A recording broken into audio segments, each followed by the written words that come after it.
good morning. Tayo ngayon sa Campus Tarlac. Papunta po kami ng punta kami ngayon ng Pineda Resort. Medyo makulimlim ngayon dito eh. Kaya kulang ko ng konti.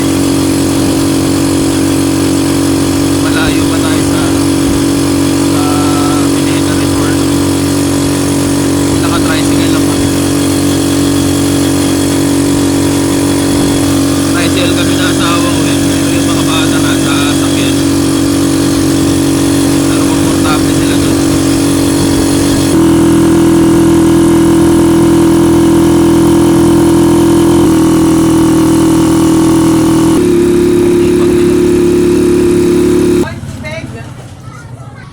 Ito na kami ngayon sa Pineda Resort.